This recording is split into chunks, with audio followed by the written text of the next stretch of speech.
Hi, I want to talk today about putting together an Advent book calendar. And there's several ways of doing that. One would be 4 books, one for each week of Advent. You could do the 12 days of Christmas, 12 books, or you can go all in on 24 books for the entire 4 weeks of Advent. The idea is that you'd wrap a book and then the child would unwrap the book as the day comes around. 24 sounds like a lot of books, I thought. So I went through my library and I had 19 Christmas books that I already had. And so I'd suggest you do the same. Go through your stacks of books, pick out your Christmas books, and then decide how many you want to do. I'm going to go through the books that I have, because I thought I do have a book list on my newsletter, but it's more fun to see them. In my newsletter, I talked about Morris's Disappearing Bag. I love this book by Rosemary Wells. Morris gets this lovely little teddy bear for Christmas. His sister gets a beauty kit. Somebody gets a chemistry set, some roller skates, and Morris wants to play with the other things, but nobody wants to trade for his little bear until Morris discovers there's one last present that went unopened under the tree, and it's a disappearing bag, which of course his brother and sister want to play with.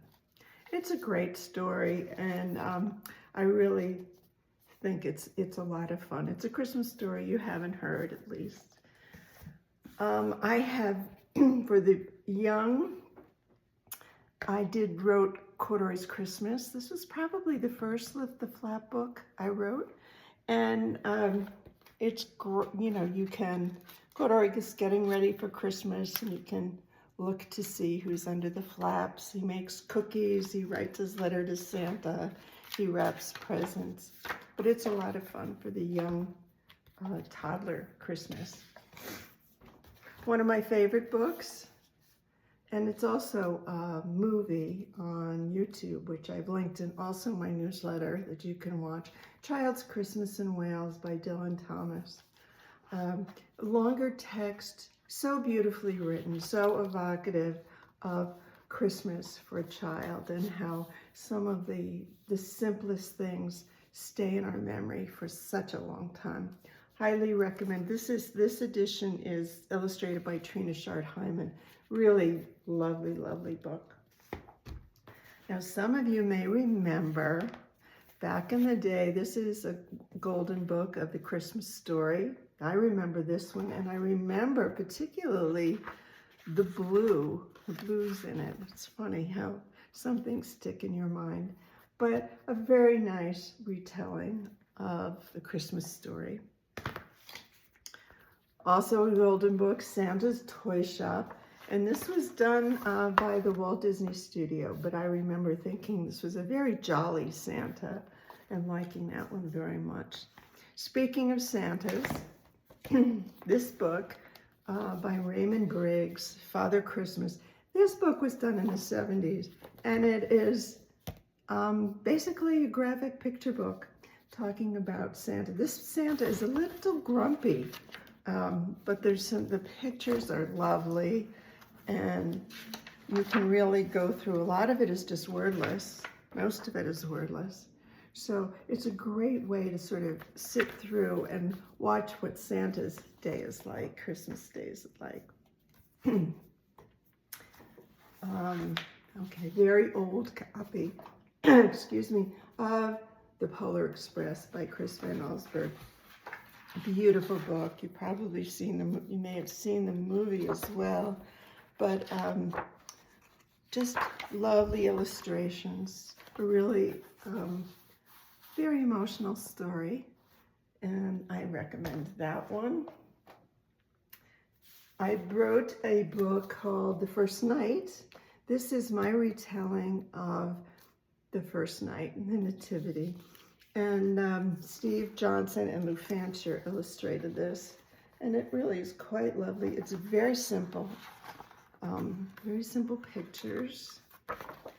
But they have, aside from this fabulous angel on the cover, my very favorite picture is of an actual newborn baby at the end. And this is a very special book to me. Those of you who might be Pippi Longstocking fans, this is a book called The Runaway Sleigh Ride, also by Astrid Lindgren. This one is illustrated by Eileen Wickland, and I love these illustrations. These are the end papers, and I just want to live in this village. There's so much going on.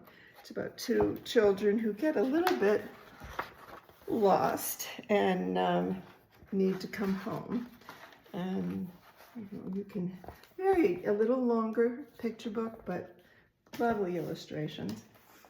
Those of you who might be familiar with Janet and Alan Alberg, they did a book called The Jolly Christmas Postman. And this one is a little like the crayons books, except they're little envelopes, and they actually have this one is a little book.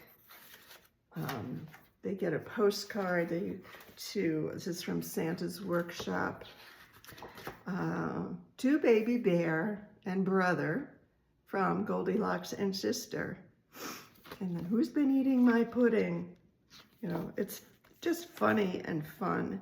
And there are letters to, let's see, there's one to Gingerbread Boy, and then there's one to Humpty Dumpty.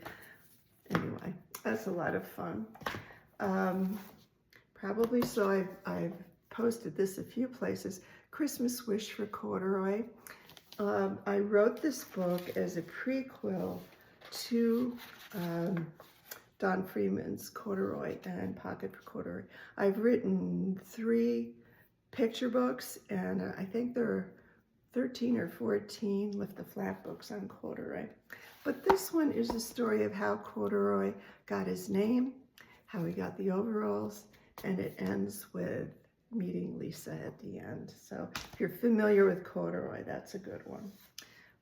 This book, The Story of Holly and Ivy by Rumer Godden, another beautifully written book, a little longer in text, so a good read aloud. And it starts with one of my favorite lines in this book, and any book really. This is a story about wishing. And I think a lot of Christmas has to do with wishing for kids, but this is about a girl who wishes for a doll. Well, she wishes for a doll, but she wishes for more than that. Illustrated by Barbara Cooney, and she is just a master at creating a mood and a place, so I highly recommend that one.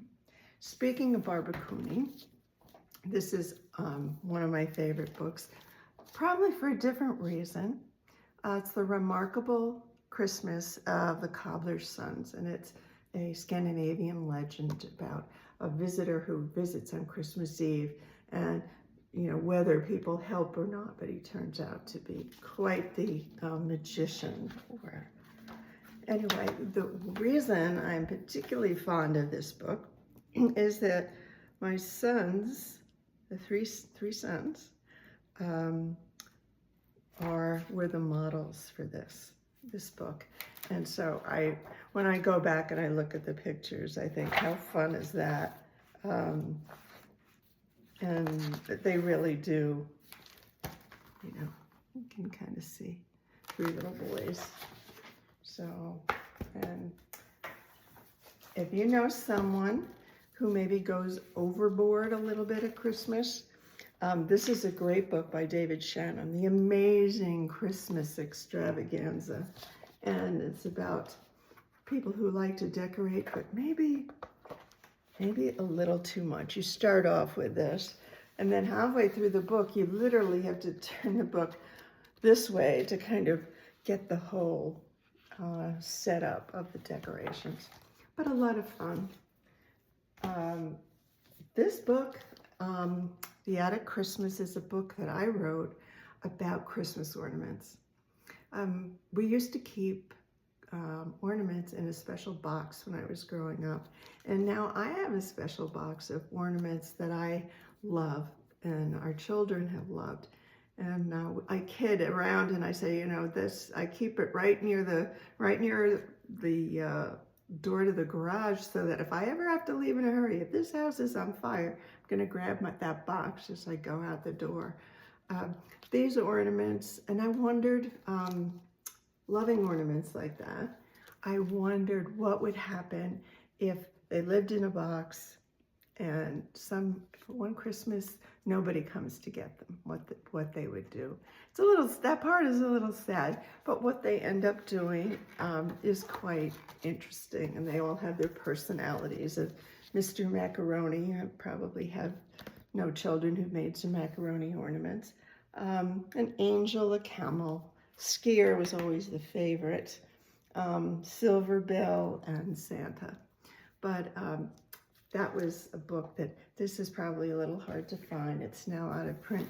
And then, though it's not a Christmas book per se, The Snowy Day by Ezra Jack Keats is a wonderful, if you're wanting snow or in the snow, this is a fabulous book to read about a little boy in the snow. And that is kind of, I have other books that I either have given. I mentioned Stickler's Christmas by Elaine Smith, certainly A Christmas Carol, 'Twas the Night Before Christmas. If you want the whole list, you can go to my newsletter and then you can download the list that I have. But these are some of the books literally that I have just collected over the years. So if I had a young child, I would just wrap them up, or, you know, maybe get some big book bags and put them in some bags and use it as an advent calendar. Because then you get to read one book a night, a different book, and some of them are books that they're going to remember from when they were younger, and some of them will be new. But that's my idea for Advent. So have a wonderful holiday season.